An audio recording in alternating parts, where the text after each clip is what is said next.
estoy estudiando en la Escuela Normal de Teotihuacán. Nosotros les vamos a presentar una investigación realizada sobre la ciudad de Teotihuacán.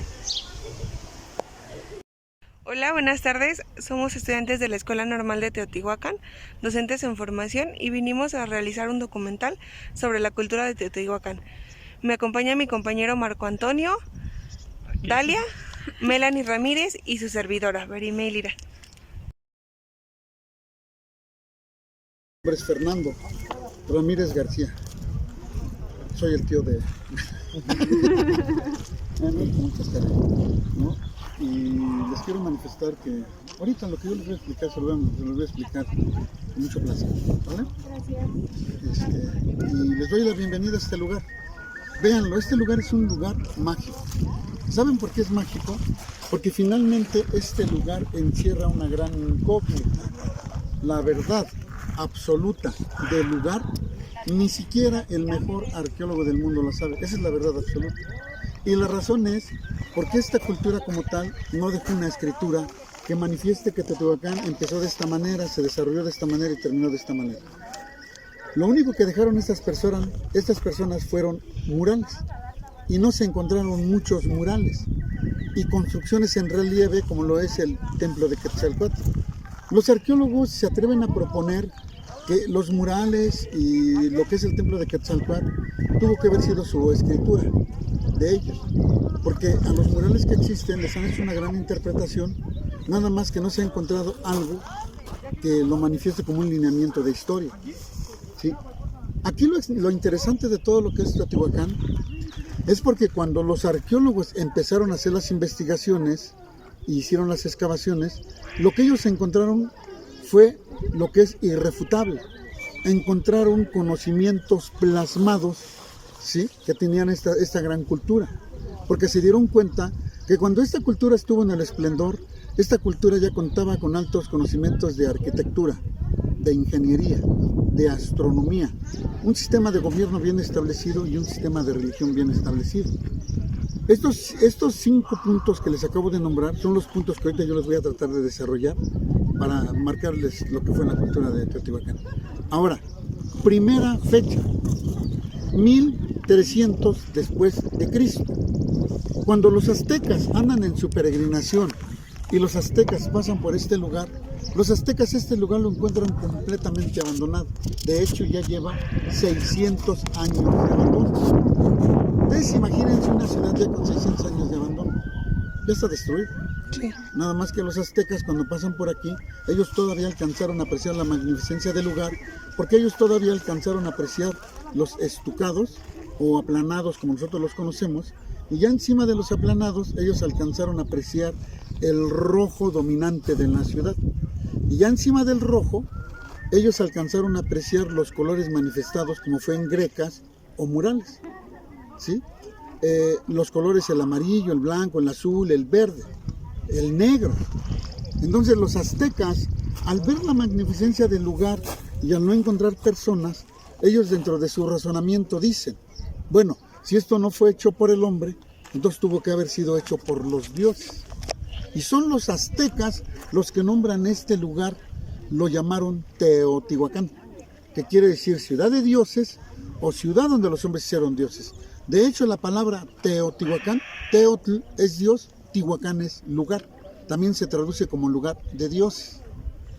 Como los aztecas eran adoradores del sol y eran adoradores de la luna, los aztecas, al ver la magnificencia de los 2 monumentos gigantescos que ustedes ven al fondo, el que está a la derecha, viendo de aquí para acá, para allá, el más grande, ellos pensaron que había sido construido para rendirle culto al sol, y de ahí es donde se desprende el nombre de pirámide del sol. El que está al fondo, pensaron que había sido construido para rendirle culto a la luna, y de ahí es donde se desprende el nombre de pirámide de la luna. Esa avenida que nace desde lo que se conoce como pirámide de la luna, toda esta avenida abarcó original 5 kilómetros.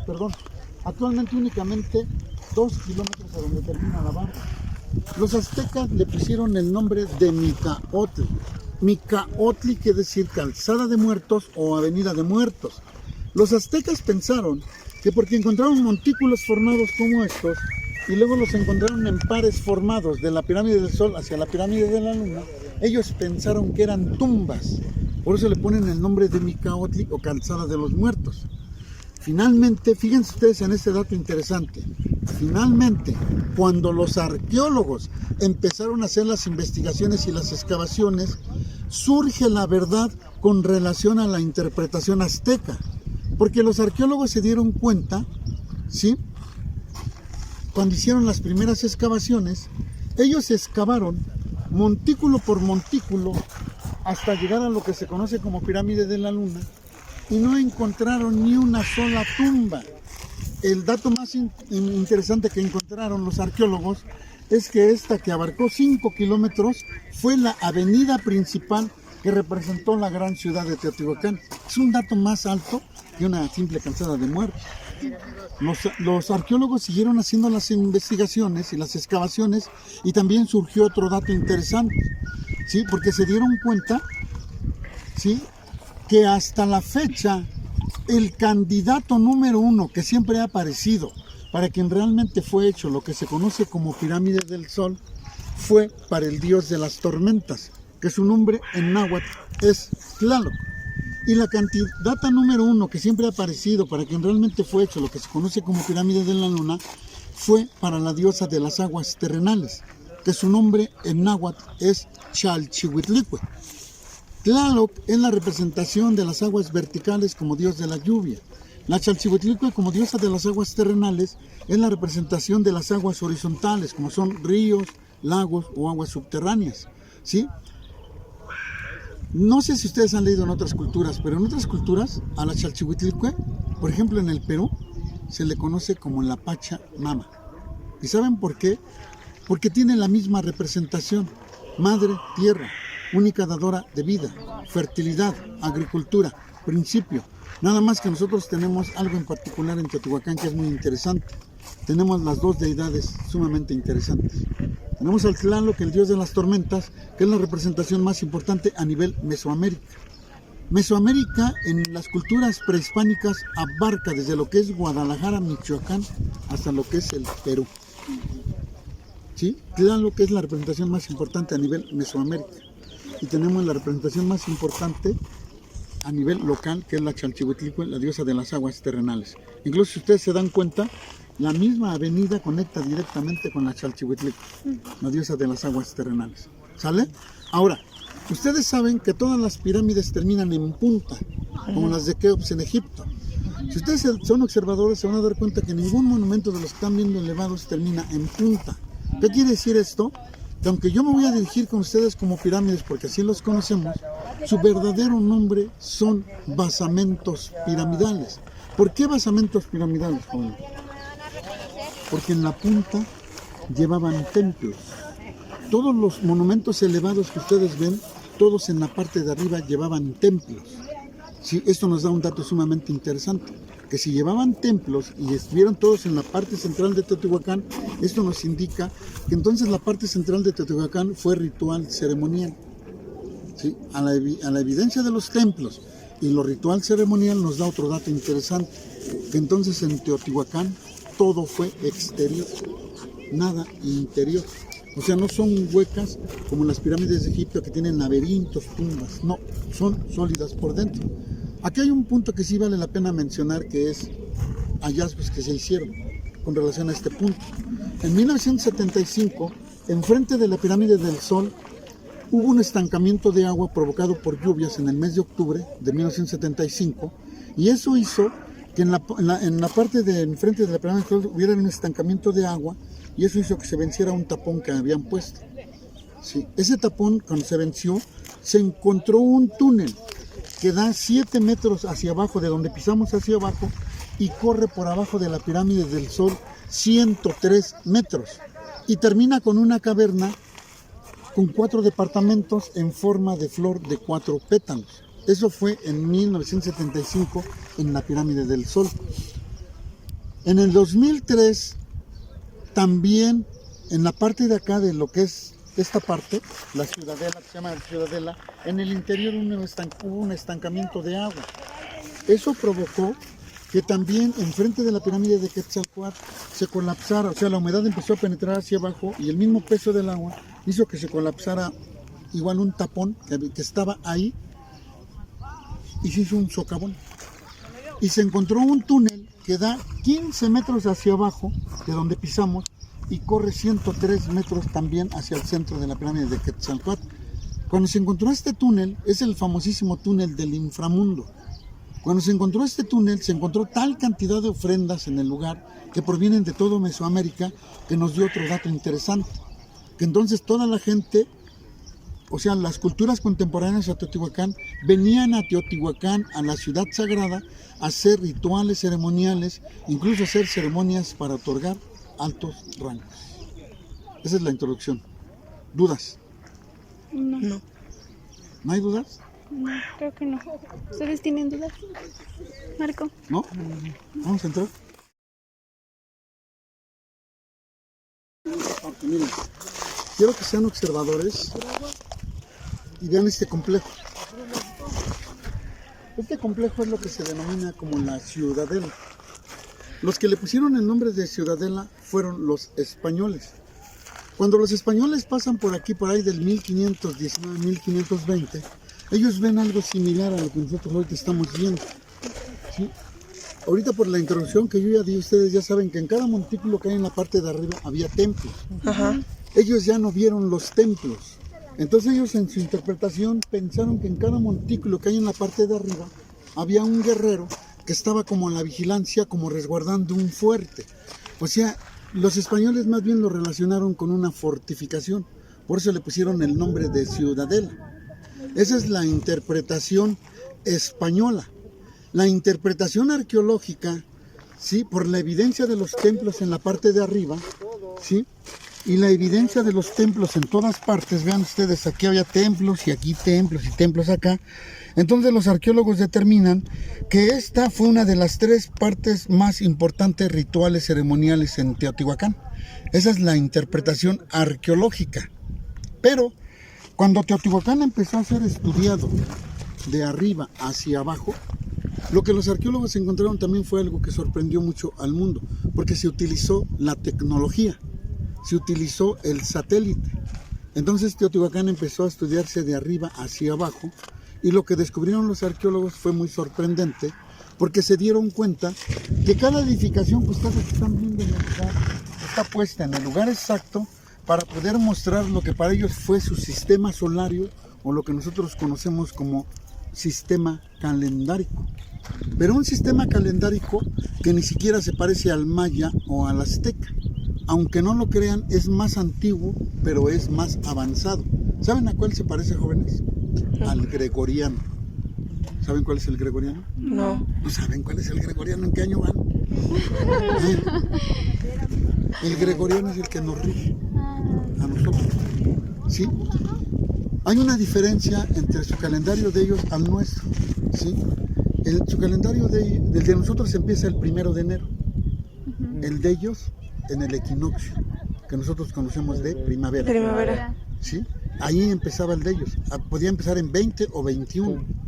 ¿Sí? De ahí se parece tanto al nuestro que nos marca 12 meses del año, 52 semanas del año, 365 días del año, 4 estaciones del año con sus solsticios y equinoccios. Todo eso nos marca este complejo. Se los voy a mostrar porque si no, para que lo puedan explicar. Miren. Y les voy a mostrar altos conocimientos astronómicos.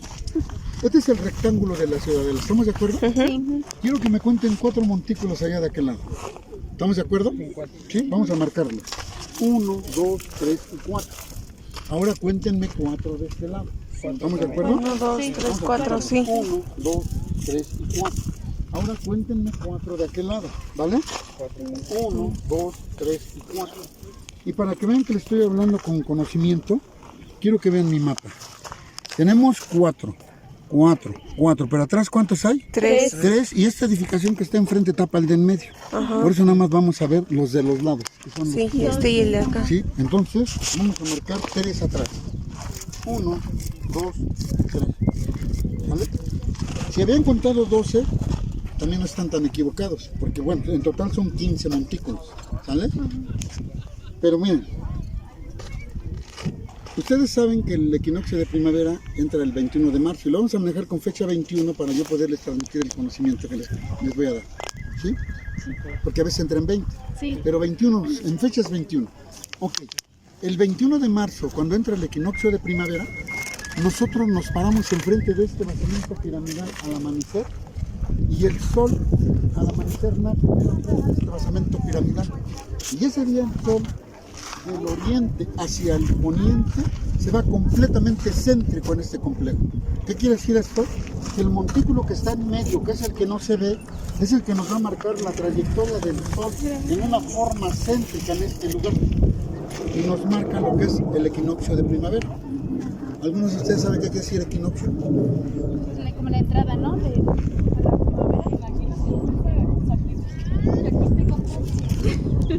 Son preguntas de escuela, jóvenes. Van a ir a dar la clase ahora que vayan a la escuela, ¿eh? Sí, pues se lo voy a explicar sencillo, ¿no? Equinoccio, X es equilibrio, noxio es día, noche. ¿Qué quiere decir esto? Que cuando se da un equinoccio, vivimos 12 horas de luz y 12 horas de oscuridad. El día y la noche duran exactamente lo mismo, 12. Eso es un equinoccio. Y este fenómeno se da 2 veces al año. Se da en 21 de marzo y se da en 21 de septiembre. Son 2 al año. ¿Sale? Entonces tenemos el primer equinoccio y también tenemos la primera estación del año, que es primavera. ¿Estamos de acuerdo? Ahora, fíjense lo que sucede en 3 meses en este lugar, como nosotros vemos el sol. 3 meses. Del 21 de marzo al 21 de junio. ¿Vale? Tenemos equinoccio. ¿Vale? 21 de marzo. Del 21 de marzo al 21 de junio, como nosotros vemos el sol desvía su trayectoria 23 grados. ¿Qué quiere decir esto? Que si el 21 de junio nos paramos enfrente del basamento piramidal al amanecer, ahora el sol lo vamos a ver nacer atrás del montículo que está al lado. ¿Qué quiere decir esto? Que ahora este montículo es el que nos va a marcar la trayectoria del sol de esta forma y nos marca lo que es el primer solsticio, que sería el de verano. Si el equinoccio de primavera nos marca equilibrio, 12-12, perdón, el solsticio de verano se va a ir al extremo. Sol es extremo, ticio puede ser día, noche. ¿Qué quiere decir esto? Que en el solsticio de verano vamos a tener más luz que oscuridad. El 21 de junio vamos a vivir el día más largo del año y la noche más corta del año. El día más largo del año dura 13 horas con 24 minutos. Eso dura el día más largo del año. Entonces tenemos primavera, tenemos verano, tenemos el primer equinoccio y también tenemos el primer solsticio. ¿Sale? Del 21 de junio al 21 de septiembre, el sol hace su retroceso y se regresa a los 23 grados que se había desviado. ¿Qué quiere decir esto? Que el 21 de septiembre otra vez nos paramos enfrente del basamento piramidal, otra vez el sol sale atrás del basamento piramidal y otra vez el sol se va céntrico y vivimos el segundo equinoccio. Otra vez 12-12. Dura lo mismo, día que la noche. Nada más que en el segundo equinoccio vivimos la tercera estación del año, que es el otoño. ¿Sale? Sí. Del 21 de septiembre al 21 de diciembre, el sol sigue su trayectoria a la inversa y se desvía los 23 grados ahora a la inversa. ¿Qué quiere decir esto? Que si el 21 de diciembre nos paramos enfrente del basamento piramidal al amanecer, ahora el sol lo vamos a ver nacer atrás de este basamento piramidal. ¿Qué quiere decir este? Que ahora este nos va a marcar la trayectoria del sol de esta forma y nos marca lo que es el segundo solsticio, que sería el de invierno. ¿Qué nos marcaría el de invierno, jóvenes? Si el de verano nos marca el día más largo del año y la noche más corta del año, ¿qué nos marcaría el de invierno? La noche más La noche más larga y el día más Ahora corto. es a la inversa. Sí, ahora vamos a vivir la noche más larga del año y el día más corto del año. La noche más larga del año también dura 13 horas con 24 minutos. Hay equilibrio en la duración de los dos. ¿Sí? Tenemos 4 estaciones del año marcadas en 12 meses del año con sus solsticios y equinoccios. Hasta ahí vamos bien, ¿verdad, jóvenes? Sí. Ahora vean este montículo central que donde están las 3 gentes. Ese montículo tiene 4 escaleras y cada escalera tiene 13 escalones. Si multiplicamos el 13 por el 4 nos da la cantidad de 52. Ahí nos marca las 52 semanas del año, pero también nos marca un ciclo de vida mesoamericano. ¿Qué quiere decir esto? Que los ciclos de vida mesoamericanos duraban 52 años. El número 52 fue muy importante para ellos. Entonces el ciclo de vida duraba 52 años. Era para cuando todas las culturas prehispánicas entraban lo que era el famosísimo fuego nuevo. Era cuando se tenían que renovar las construcciones. Pero ojo, esta gente no tiraba lo viejo. Construía encima de lo viejo porque tenían la creencia que si construía encima de lo viejo se conservaría la memoria de los que iban antecediendo. Por eso a nivel Mesoamérica, en todas las culturas prehispánicas, ustedes siempre van a ver lo de las etapas constructivas. Se dice que cuando este basamento piramidal que ustedes ven estuvo en el esplendor, tuvo 365 cabezas de serpiente. ¿Sí? Ahí les voy a enseñar la foto cómo estaba cuando según Manuel Gamio las tuvo. ¿Qué les estoy mostrando? ¿Sí? Que cada edificación que está puesta en el lugar, está puesta en el lugar exacto para poder mostrar lo que para ellos fue su sistema solario o para nosotros su sistema calendárico. ¿Qué les estoy mostrando? Altos conocimientos astronómicos aplicados en la ciudad de Teotihuacán, y con esto se comprueba que la ciudad de Teotihuacán es una ciudad que está alineada astronómicamente y por lo tanto es una ciudad energética. Se llama estuco. Esto tiene más de 2000 años, es original. Sí, este es el tipo de argamasa que fue utilizado para aplanar todo esto. O sea, esta piedra no fue encimada para que fuera exhibida al desnudo. Llevaba este tipo de argamasa, todo bien aplanadito. Encima llevaba una capa de cal y después encima de la capa llevaba el rojo dominante. Y ya encima del rojo, en esta parte llevaba un tipo de grejas, sí, que representaban agua en movimiento. Aquí en esta parte había círculos concéntricos muralizados que se llaman chalchihuites. Eran amarillos, blancos, azules, verdes. Y en el centro llevaban lo que nosotros llamamos animales sagrados muralizados. Los animales sagrados en todas las culturas prehispánicas fueron el búho, el águila, el jaguar, el puma, el gato montés, el coyote y la serpiente. Todos estos animales sagrados tienen una característica en común, por eso se les denominó sagrados, porque tienen una característica en común. Todos son cazadores perfectos, tanto aéreos como terrestres, como de día, como de noche. Estuvieron muralizados. Antes de que les muestre las fotos para que vean lo que, comprobar lo que les estoy diciendo, quiero que vean estas piedras grandes que tienen piedras pequeñas alrededor. Es el dato que nos dejan los arqueólogos para que el visitante pueda distinguir lo que es reconstrucción. Entonces ustedes se dan cuenta, la mayoría del montículo está reconstruido. Ajá. Y si ustedes se ponen a ver a los alrededores, se van a dar cuenta que a los alrededores, o sea, todo, el 90% de lo que ustedes ven es reconstrucción. Nada más que se encontraron las bases originales, que son estas. Vean los montículos allá y se van a dar cuenta que en las bases están los estucados originales. Quiere decir que cada montículo está en el lugar que le corresponde. ¿Sale? Ahora, cuando se destapa lo sepultado, es cuando aparece lo original. Por ejemplo, aquí está, lo que apareció estaba sepultado. Aquí aparece la aplicación de lo que es el estucado, la capa de cal, el rojo dominante y ya encima el grequeado. Y aquí los arqueólogos nos ponen una interpretación de cómo eran los techos, tanto de templos como de complejos habitacionales. Eran de madera, llevaba vigas patrón, que son estas, y luego llevaba morillos. Encima venía la aplicación del estucado y luego todo iba repellado en la parte de abajo. Sí, o sea, todo iba, la madera no quedaba al desnudo, iba completamente aplanado. Estas son las dos deidades. Mira, se supone que era así en el apogeo. Y estas son las dos deidades que les hablé al principio. Esta es la Chalchihuitlico, la diosa de las aguas terrenales, y este es el Tlaloc, el dios de las tormentas. ¿Quieren conocer los originales? Están en la entrada del Museo de Antropología. Son los dos monolitos gigantescos que están en la entrada. Este pesa 22 toneladas y este pesa 28 toneladas. Y se encontraron murales como estos, miren. Este mural se encontró en San Sebastián. ¿Sí saben dónde es San Sebastián, verdad? ¿Tú sabes dónde es San Sebastián? Sí, estos se encontraron ahí en San Sebastián. Hay un lugar que se llama, ahí se conoce como Teopanacasco. Y en los libros, con Manuel Gamio está escrito como Teopancasco. ¿Sí? Se encontraron estos murales. ¿Ya vieron el color que lo domina? Sí. Es el color azul. Y en las culturas prehispánicas, el color azul siempre fue la representación de agua. ¿sí? Entonces, cuando encuentran estos murales, los arqueólogos se dan cuenta que estas gentes utilizaron el color azul y el color blanco para la interpretación de sus deidades más importantes. Por ejemplo, la pirámide del Sol fue roja en fondo, pero su grequeado se propone que fue Azul. azul. ¿Se imaginan qué belleza? Sí. Y acuérdense que esa fue hecha para el Tlaloc, el dios de las tormentas, y el azul fue utilizado para su representación. La pirámide de la Luna en su última etapa constructiva fue blanca, y el blanco para las culturas prehispánicas también representó pureza. Sí, y acuérdense que esa fue hecha para la Chalchihuitlico, la diosa de las aguas terrenales, y el blanco fue utilizado para su representación. ¿Sale?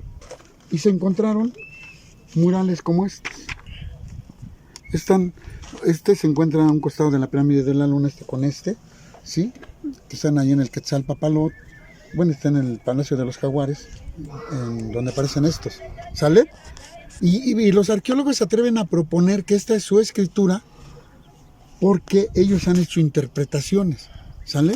Y quiero que pongamos atención en esto. Vean ustedes en especial. ¿Sí? Cualquiera diría que es un felino. ¿Estamos de acuerdo? Pero utilicen su mente, su parte observadora y su mente analítica. Cualquiera diría que es un felino, pero ya se dieron cuenta que tiene un penacho. Sí, aquí. Entonces ya no es un felino, cambió la interpretación. Como un guerrero. Es un individuo que tiene un atuendo de felino, ¿sí o no? Y luego se ve que está bebiendo algo, Sí. porque caen gotas, ¿sí o no? Sí. Sí, entonces puede ser que esté bebiendo pulque, que era una bebida tradicional, ¿sí? Esa es una interpretación, pero ya se dieron cuenta que tiene la forma de un caracol marino. Entonces puede estar haciendo el estruendo de un caracol. Bu, bu, bueno, como suenan los caracoles. Trato de hacerlo, ¿no? Pero bueno. Sí. ¿Sí? Puede ser que esté haciendo el estruendo. ¿Qué quiere decir entonces? Que este es un individuo que está haciendo una ceremonia, ¿sí? Pero vean, aparecen penachos. Y estos significa alto rango. Entonces quiere decir que este es un sacerdote de alto rango, que está haciendo una ceremonia. ¿Pero a quién se la está haciendo? Aparece la estrella de Venus, la de 5 picos.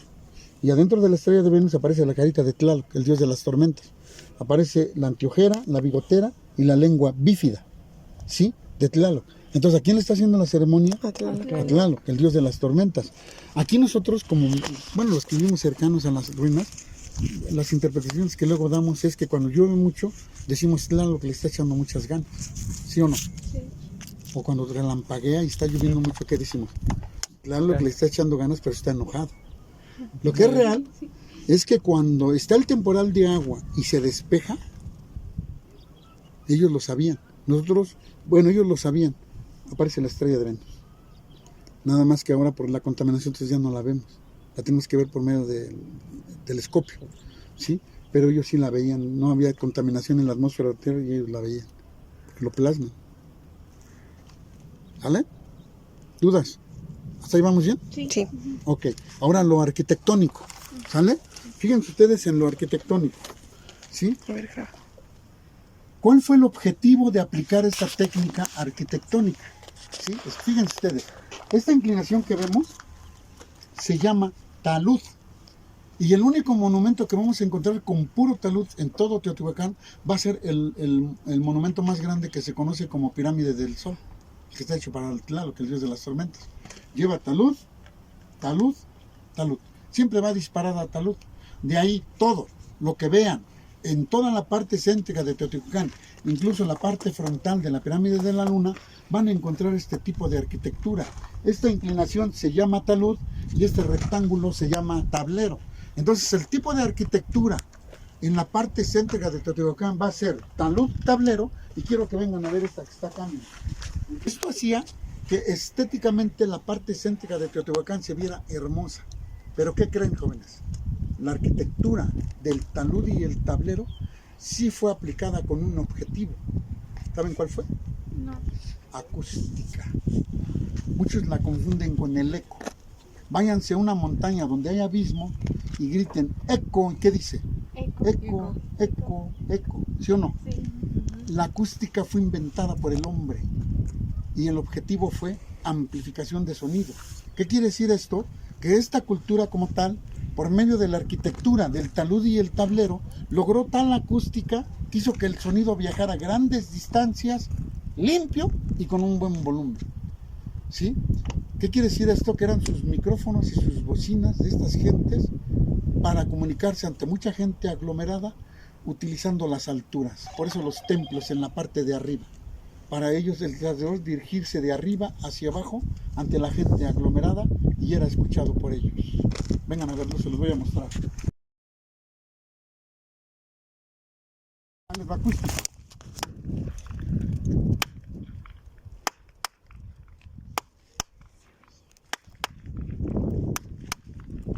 Esto es acústica, ¿vale? Ahora les voy a mostrar el objetivo, que era la amplificación de sonido, ¿vale? Escuchen ustedes. ¡Ay! Nada más lo hizo una vez. No lo hizo ¡ey, ey, ey! ¿Cómo? No. Nada más amplificó. ¡Oh! ¡Sí! ¡Acat! ¡Quetzalcóatl! Entonces, ¿qué pasaba? Aquí veo un templo. Salía el sacerdote enfrente del templo y se dirigía ante gente que estaba aglomerada y era escuchado hasta las esquinas, ¿sí? Pero ahora se los pongo en algo más grande. Pirámide del Sol. El sacerdote saliendo hacia el frente de la pirámide del Sol, dirigiéndose 64 metros hacia abajo ante miles de espectadores y siendo escuchado por ellos, por el poder que le da la acústica. Imagínense si ahorita hay acústica. Imagina cuando estuvo en el apogeo todo esto. Sí. Creo que es algo impresionante, ¿no? Sí. Ahora ahí les va. Escuchen esta acústica. ¿Ya la escucharon? Sí. Vengan para acá.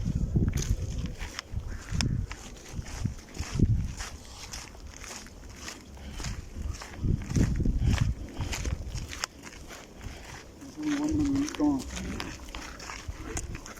Quiero que vean esto, jóvenes. Aquí la acústica es diferente.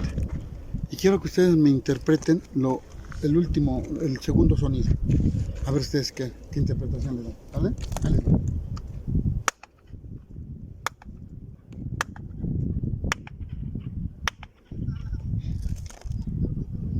Como algún pajarito o algo Como el así. sonido de un pájaro. Como el... Ajá. De una ave. Sí, como alguna ave, justamente.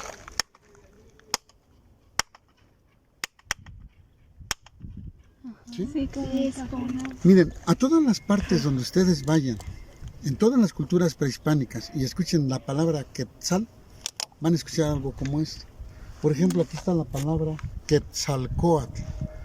Quetzalcóatl en el idioma náhuatl, bueno, Quetzalcóatl traducida al español sería serpiente emplumada. Pero en el idioma náhuatl, la palabra Quetzal también se traduce como hermosura o preciosidad y trasciende el significado del ave. Es una ave muy hermosa. Entonces aquí en la interpretación del lugar tenemos serpiente emplumada, pero también la interpretación podría ser serpiente preciosa o serpiente hermosa, ¿sí? Lo que es real es que a todas las culturas que ustedes vayan, donde escuchen la palabra Quetzal, por ejemplo, váyanse a los mayas. En los mayas hay una palabra que se pronuncia en maya que se llama Cuculcán. ¿Sí? Es la misma interpretación de Quetzalcóatl. Entonces hagan lo mismo en la pirámide de Chichén Itzá y vamos a vivir lo mismo. ¿Sale? Miren, no sé si ustedes han escuchado hablar de un instrumento que se llama teponaztle. Teponaztle en su traducción al español sería tronco hueco. ¿Sí? ¿Sí lo han escuchado o no? ¿No? Sería tronco hueco. Es un tronco hueco que tiene ranuras, que si le pegas con otros palos hacen la función como de un tambor. Ah, como el que usan para las danzas. Pero ese era un tronco, ¿no? Así como lo dice. Entonces imagínense ustedes en una ceremonia en estos lugares para lograr segundos sonidos. Nosotros lo tenemos que hacer ahora utilizando lo estereofónico, por medio de la tecnología, ¿sí o no? Sí. Entonces imagínense aquí en Teotihuacán, en aquellos tiempos, utilizando la acústica y en una ceremonia, ¿no? Haciendo las repeticiones, ¿no?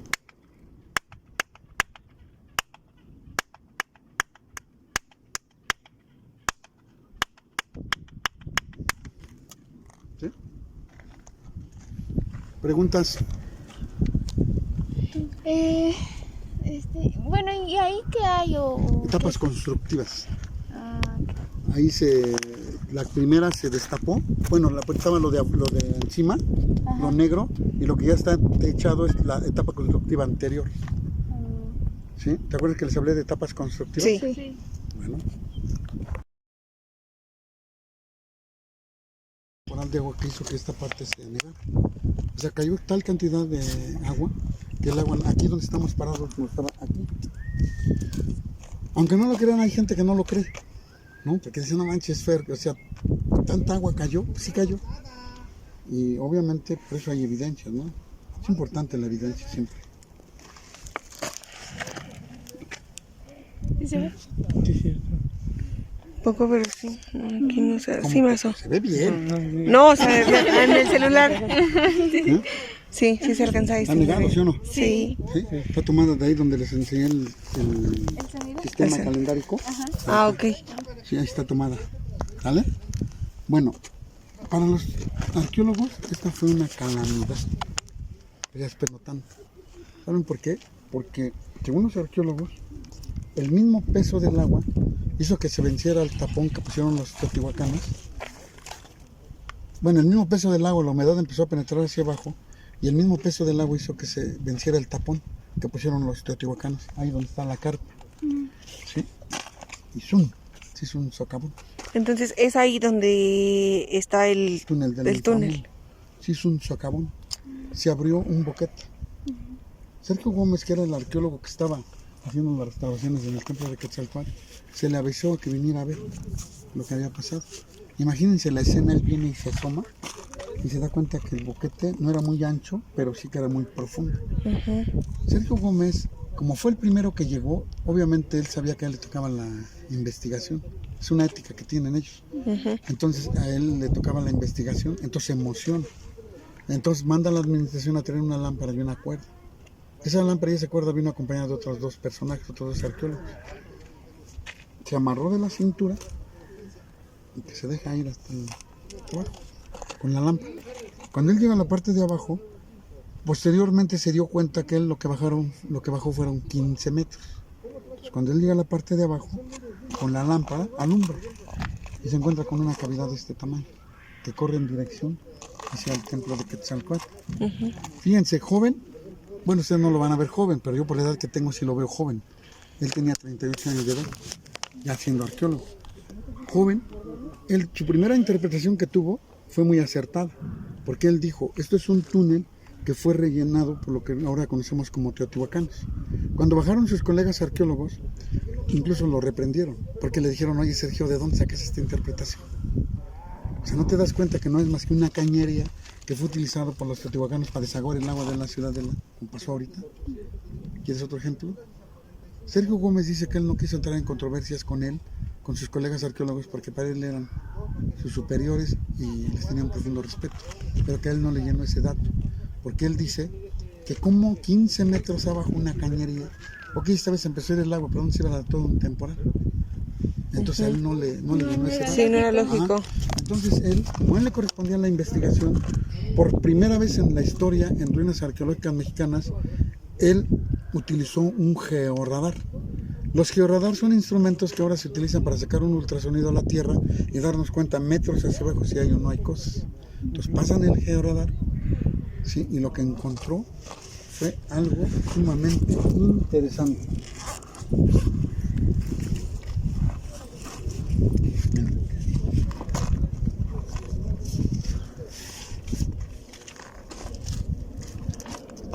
Miren, esto fue lo que hizo el georradar. Sí, eso es lo que hizo el georradar, es el boquete que se hace. Cuando pasan el georradar, se dan cuenta que si es un túnel y que corre en dirección hacia el templo de Quetzalcóatl, ¿sí? Ahí ya él comprueba que sí es un túnel rellenado. Ahora quiero que lo vean en una forma de perfil. 15 metros hacia abajo. Aquí está la cavidad que él vio.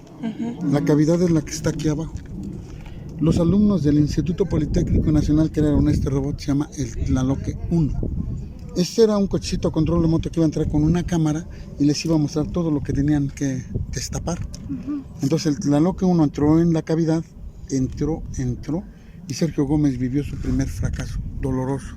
porque el Tlaloque uno encontró obstáculos que ya no pudo brincar. Y fue doloroso para él porque eso retrasó el proyecto. En su desesperación pues vio todo eso. Y fue preciso crear el 2. Ya el 2 tuvo la cualidad de brincar obstáculos, hacerse de lado y pasar. Ya el 2 entró y se detuvo 103 metros mero al centro de la pirámide de Quetzalcóatl. Dice Sergio Gómez que en 1800 años no había entrado un ser humano al túnel. Desde los últimos que entraron, bueno, pasaron los que rellenaron, pasaron 1800 años y él fue el primero. Aquí está Sergio Gómez. Eso tuvo que haber sido un gran privilegio. Aquí están las medidas que tiene el Tlaloque y aquí están las características que tiene el túnel hacia la parte de abajo. Obviamente empezó la investigación y cuando Sergio Gómez hace la investigación, él se da cuenta que el túnel corre hacia acá, pero cuando ya hace la investigación ya más tranquilo, se da cuenta que la cavidad que corre hacia acá también corre hacia acá. Entonces se da cuenta que esta no es la entrada. Era un hoyo nomás. Sí, o sea, era como un tragaluz o algo.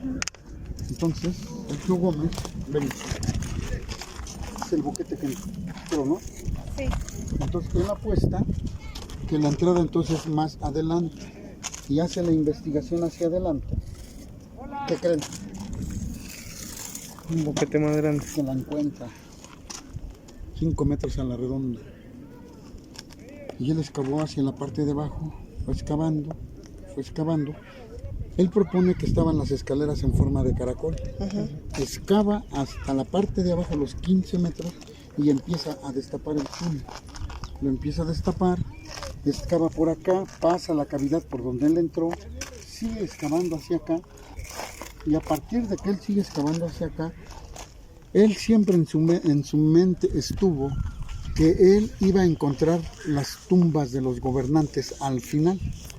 Entonces él, como sabía que eran 103 metros, el centro estaba hasta allá, hasta la pirámide de Quetzalcóatl, abajo, él decía, yo ahí encuentro las tumbas de los gobernantes. Y una vez se los digo, no las encontró, una vez se los digo. Pero cuando empezó a excavar hacia adentro, ¿qué creen? Que se encontró con un muro. Y a partir de ahí cambió la teoría de Sergio Gómez. Se encontró con un muro. Se dio cuenta que estaba bloqueado por ellos mismos.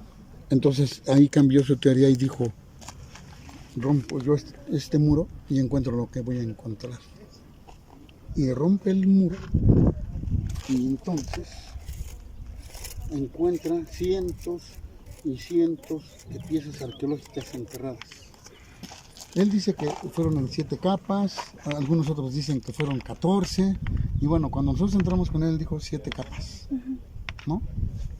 ¿Te imaginan? Empezó el rescate a sacar piezas una por una, pasaron los meses, incluso empezaron a pasar los años, y vacía esta parte, y se encuentra con otro muro. Y dice lo mismo, rompe el muro, y va para adentro y sigue encontrando piezas. Igual en 7 capas. ¿Sí? Entonces él viene, se viene haciendo el mismo proceso y viene encontrando capas, ¿no? Hasta encontrar 7 muros. ¿Sí? Y llega al final. Cuando él llega al final, él encontró aquí una escultura, aquí otra y otra. 4. Según él estaban enterradas de pie. Hagan de cuenta, dos observando hacia la parte de arriba. ¿Sí? Esa es una. Él, para acá, él ya sabía que aquí estaban ya los 103 metros, ya vio que no había nada. ¿Sí? Pero, para acá encontró 2 departamentos. ¿Sí? Y él, cuando él hace este estudio, él dice que el túnel él lo encontró orientado bien del oriente hacia el poniente. Entonces, si está bien orientado del oriente hacia el poniente, es un túnel astronómico. ¿Sale? Entonces, él saca las medidas.